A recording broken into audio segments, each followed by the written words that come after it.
une union fraternelle en ce nouveau mois de novembre 2025, les membres, coachs et sympathisants du FIED Amérique, sous la direction du président Mohamed Eklou, ont répondu présents à leur rendez-vous mensuel de recharge positive et de connaissances. Le démarrage de la soirée fut fait avec une salutation à la nation et au FIED par le coach Edwige Seka, représentante indépendante de la compagnie Dinas Global.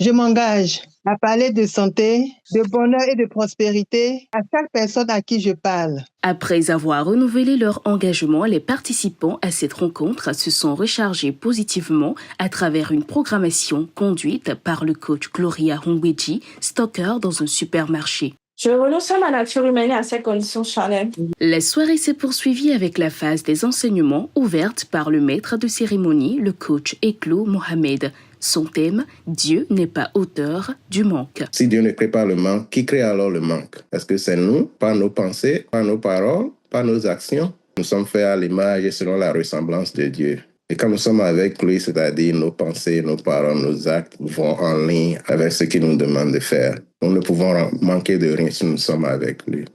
Et qu'est-ce qui fait que le manque se manifeste? Le manque se manifeste quand nous nous séparons un peu de lui. La deuxième exhortation titrée « Pense du bien de toi et tu auras le bien » a été prise en charge par le coach Dolu Toujiba, professeur au lycée de New London. Notre esprit est comparable à un miroir.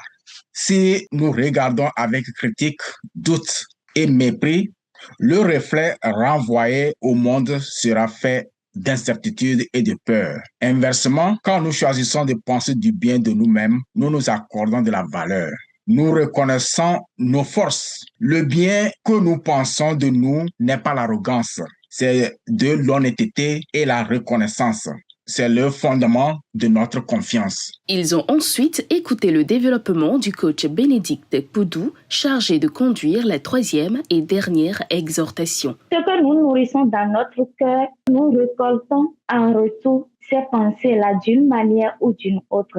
Penser du bien de notre partenaire, ce n'est pas nier les difficultés, c'est refuser de donner aux difficultés le pouvoir de devenir notre relation. Il faut que nous essayions de ne pas donner de pouvoir à ces difficultés. Il va falloir que nous pensions du bien de nos enfants, nous pensons du bien de notre partenaire et de décider de les voir comme des rois, comme des reines. Des commentaires et apports ont été recueillis des participants pour renchérir ce développement avant de mettre fin à cette rencontre. Appliquons les outils, manifestons l'amour, la tolérance, l'acceptation, tous les bons l'un avec l'autre. Tu penses du bien de toi pour obtenir du bien. Mais si vous êtes en couple, quand tu penses du bien de l'autre aussi, tu es en train de penser du bien à toi aussi. C'est-à-dire que quand je pense du bien, je fais du bien à mon prochain, là, je suis en train de faire indirectement du bien à moi-même. C'est sur cette ligne de positivité que se ferment les rideaux de ce rendez-vous, laissant chaque participant prêt à faire de ce nouveau mois une réussite absolue.